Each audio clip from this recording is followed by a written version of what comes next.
Welcome to the first episode of the Wavering Wayfinders. It's going to be a podcast about traveling, interesting travel insights, and anything to do with exploring the world.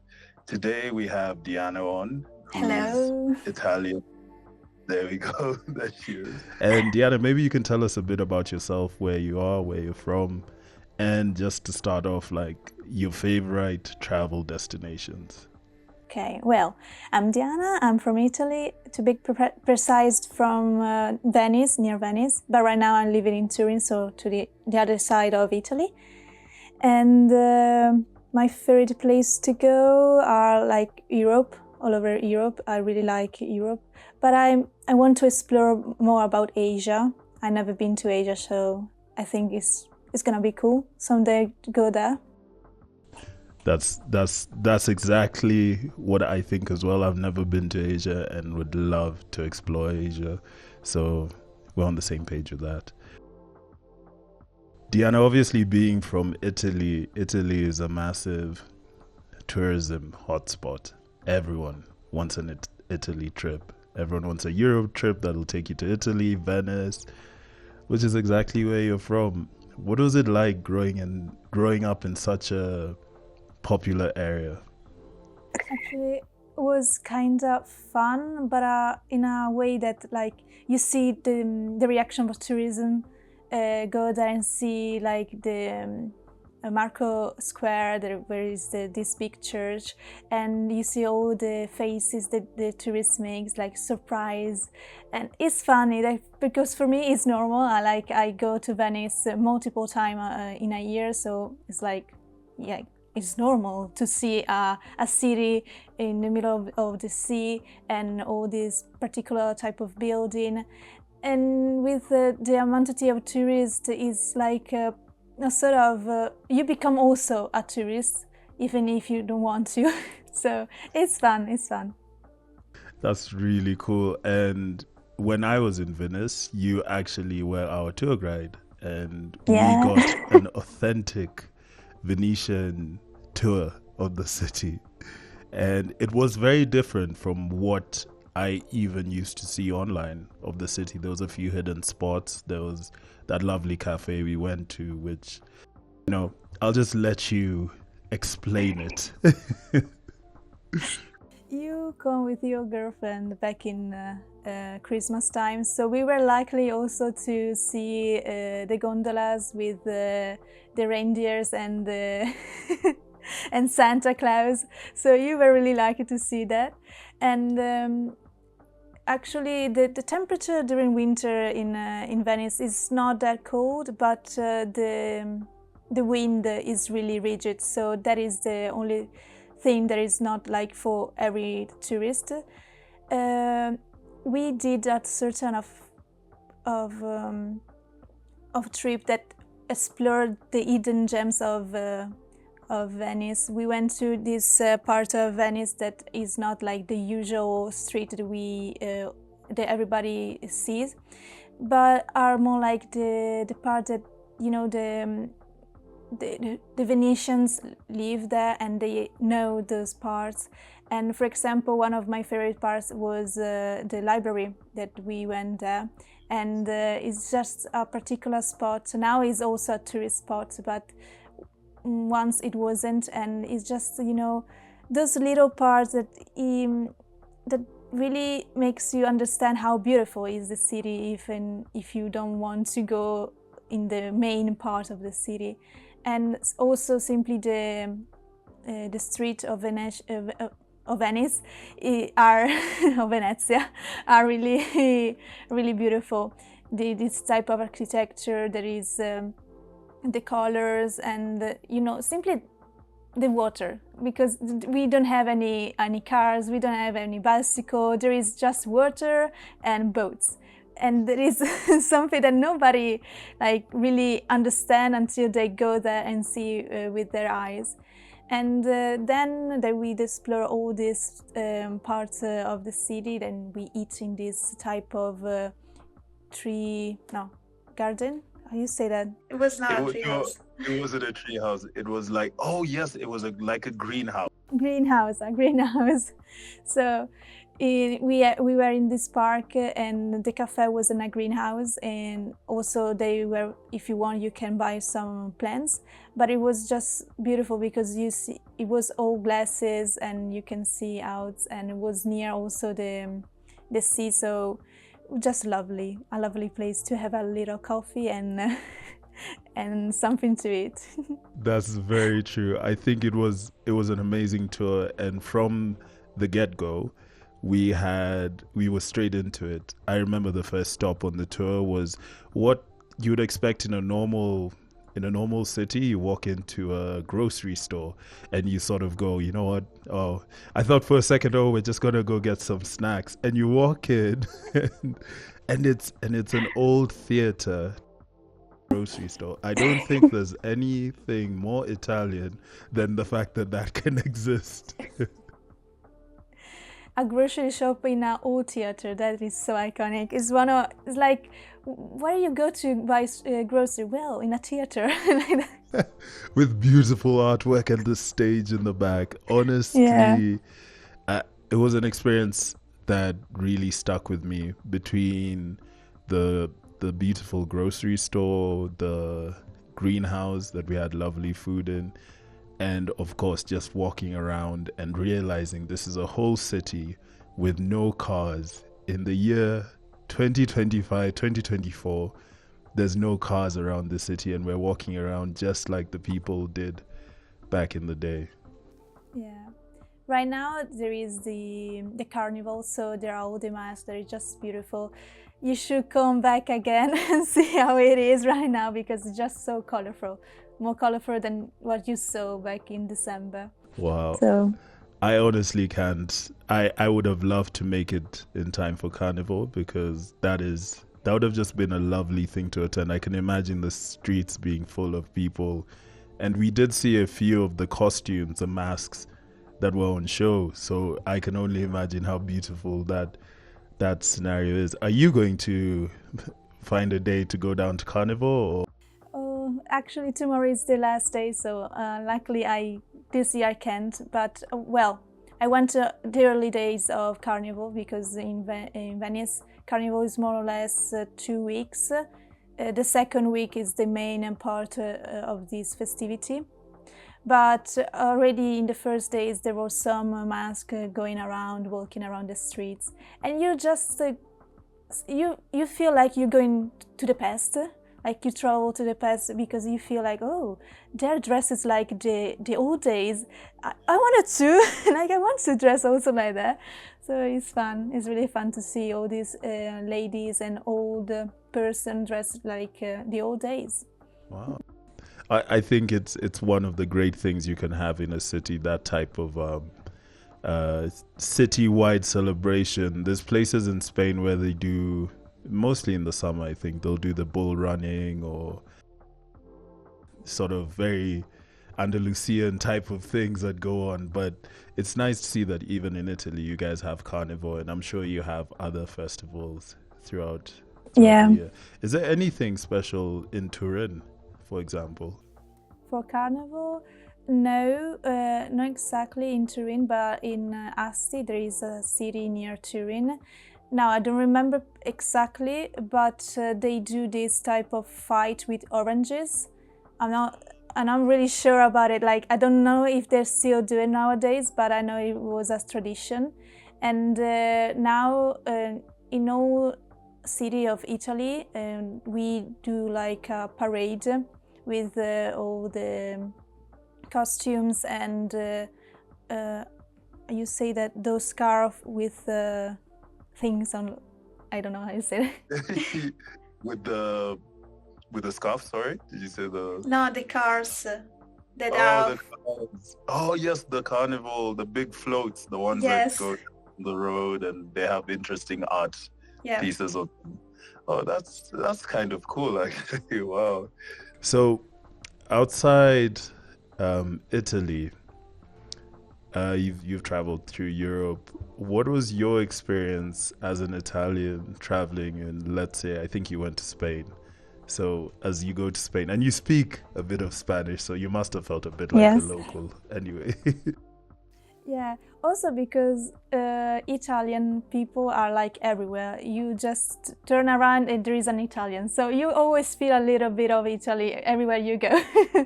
So, and this year, the last summer I went to Barcelona, and also there was just Italians everywhere, everywhere. So I was like, well, I didn't left Italy so much. So, yeah. But Spain is just... it's really similar to Italy for certain things, and the only things that really separate us is a little bit the history, but more or less we are similar also as people. Well, Italian people in the north where I live are more closed. They are not that friendly, but if you go to the south of Italy, they are more calm and chill and friendly, like in Spain. So that is the main difference, I think, between Italy and Spain. But it's a lovely place. I like to go to Spain when I can. I was in Madrid, same thing last year, and it was beautiful. And we went through Madrid all the way down through southern Spain into Portugal. And I would always say that I wish I spent more time in Spain as opposed to Portugal. I preferred the history and the culture in Spain. Portugal kind of made me feel a bit lost. And I think they have been really hit by overtourism in some of the bigger cities like Lisbon, where, you know, overtourism is really taking, you can really see a big effect on the economy and the ability for locals to even have houses in their capital city. So we saw a lot of graffiti and all these flyers on the wall talking about tourists go home, we don't want you there. And as a tourist, when you're there, you're like, ooh, geez, we're part of the problem. Yeah, also in Barcelona there was the same problem in the last summer, and I was like a little bit scared to be there, but I was like, well, I'll bring you the money, so why you want me to leave? Like, I don't understand this. So true, so true. And I think why I ended up changing early on, I ended up changing how I travel, and I love to visit cities that aren't exactly the hub. So I've been to Italy a couple of times, but I've never been to Rome. But I've been to, as we actually used you to give us a few insights into what cities we should visit in Italy, and you pointed out Padua, which is beautiful. Like, that was our base city, and I couldn't believe that outside the normal cities that everyone goes to, there's this city that's relatively unknown and yet has an amazing Christmas market, has an amazing square. It's really beautiful. The square that you discovered the last day that you were there. And the church I forgot to go to. Yeah. So we tried to do everything you asked, but I got lazy. Well, you know, it's holiday. When you're on holiday, you shouldn't be stressful to do many things. Like, you should be relaxed. So I get it. And I think it'll, as you said earlier before, that you can find Italians everywhere. Even here in Kenya, if you go to the coast, and there's a small town just outside the main city in the coast called Malindi, and it's a fully Italian town. What was so weird when I traveled through Italy was, at one point we were buying ice cream from a vendor in in one of the cities we visited, just outside Verona. And the guy saw that I was wearing a pair of shorts with the Kenya emblem on it, and he pointed it out, and I was like, well, how does he know about Kenya? And he says, oh, no, I have friends who live in Malindi on the coast. And I was like, what? And then the next year, when I was back in Kenya, we went to Malindi, and true to form, it's so many Italians in Malindi that when you order at a restaurant, the menu is in English and Italian. Well, I need to go to Kenya then to check. And if you're walking around as any foreigner in Malindi, they'll immediately think you're Italian. So no matter where you're from in Europe, they'll reach out and be like, ciao, ciao, you know, and they would be like, "Ciao, Bella," and I found it so weird being there because I was like, honestly, most foreigners you see in this place are probably Italians. They love, I think it's just they love the sea and the white sands. So Yeah. Things that we only have in the south and the islands of Italy. So yeah, are beautiful places in Italy, and I think that we love to search also in other parts of the world. true, true. But that's another question I wanted to ask you because being Italian, having grown up in such a beautiful country and a country that has such rich history and all these intricate, massive churches. How does it feel when you travel outside your country? Let's say if you went to England, where it's like, it's beautiful, but they have churches, but they're not as beautiful as the Italian ones. Is it hard for you to find that same feeling of amazement that maybe you see when people come and visit Italy? Well, actually, I would love to go to Scotland because I think that the castle and the architecture between the nature and the castle are simply beautiful. But for example, if I go to Latvia, to more northern type of country, I feel like I'll be more amazed by the nature rather than the city. So I seek for other type of things to look at. If I go to Spain, I also know that there is gonna be like beautiful architecture because I really love architecture. Also in France, and if I go in the north country of Europe, I look more to the nature, to how the people live and the food, even though we all know the Italian food is one of the best in the world, so it's always like, let me risk my life to try these new things that I see right now. No, it is true, and it's actually good that you're providing me with this information because as we've just started a new business, the travel agency, Hippie Safaris, I'm looking at ways looking to understand what drags people from their country to visit different places around the world.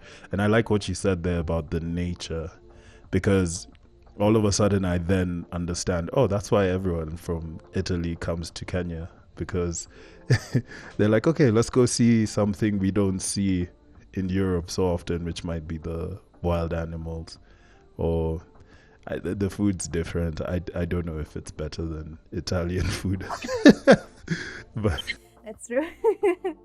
But it's interesting. I've been to Scotland. I've been to Edinburgh, and it is very beautiful. And the castles, you can do this short walk to Arthur's Seat, which is it's a hill in the middle of Edinburgh, and there's a castle at the top, and it's really beautiful. So yeah, it's worth it. You should visit. It's in my bucket list. I need to go there. Really need to. It's like something is calling me to go to Edinburgh. I don't know if you have the same feeling when you need to go like visit some country. There is something that calls you, and you're like, I need to go there. I really need to. Calling, the feeling. Yeah. Yeah. True, yes. I think my calling, which I got to do finally, I think was between Spain and Italy. Spain, I have such an interesting story about Spain because when I was studying in university, I did one of our courses was on language and cultural studies. And we did a lot of cultural studies about southern Spain. And I really enjoyed that bit of my degree. And when we were done, I had written down a list of one day I'll go and visit these places in Spain, and completely forgot about it. Then last year when we did our Euro trip to Spain, I still had no idea of the list of the places. But when we went to pick the places in Spain, I found myself in in the place. So what happened when we got to Spain and I was like, oh, okay, we've landed in Andalusia. We have Sevilla we're going to. We have Granada. And then when we were in Granada, I was like, you know what? I feel like I've read about this before. So I went back into my notes on Google Drive and I found the list. And literally every single city we went to visit, I had on that list to visit, and I had totally forgotten. So you manifested this trip, this travel. Yeah, I did. So I definitely think that there's places that call to you, and sometimes you're lucky enough and you visit them. Mm-mm. So I really hope to go there someday. Really hope to go there. Yeah. Mm-mm. Yeah. Hopefully there's a lot of travel in the future to different places. I love how none of us have said that we want to travel further west. No one said, oh, I really want to go to America. Yeah. Well, right now, America, USA, because South America is another type of thing. But USA, I don't think this year is a good year for them.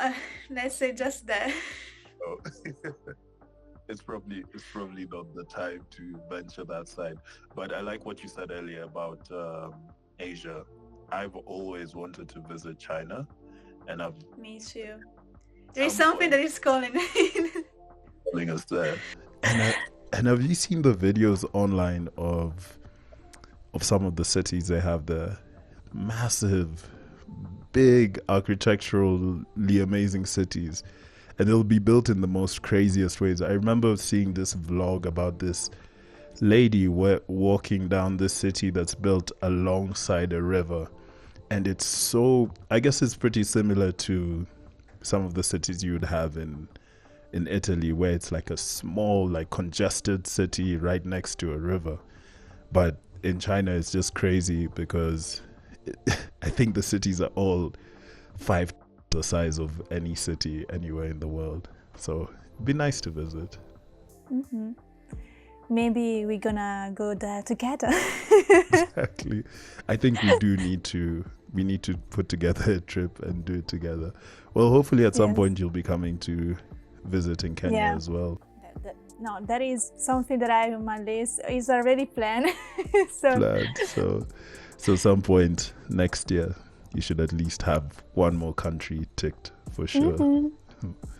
That's for sure. But yeah, I think that's all the time we have today. So we will end it there, and we're going to end it with one tip you would give a tourist who is visiting your country. Well, now, there are a lot of people that say that Italy is these beautiful places, is really romanticized a lot. And I think that is kind of true, but don't let yourself just carried away with what you see on internet. Like, enjoy also the bad parts and the most unknown part of Italy, because at the end of all is a country. In a country is perfect and not perfect, and we are not perfect in Italy, especially right now. We are not perfect, but if you come to Italy, just enjoy the food, have fun, and drink a lot of wine if you like wine, and eat a lot of pasta and a lot of tiramisu if you can, because it's just so good here in Italy. Amazing. Well, thank you for coming on the show and sharing a lot of the knowledge that you've picked up, Diana. And hopefully we'll have you on again and you can discuss something else with us. I will be glad to do that.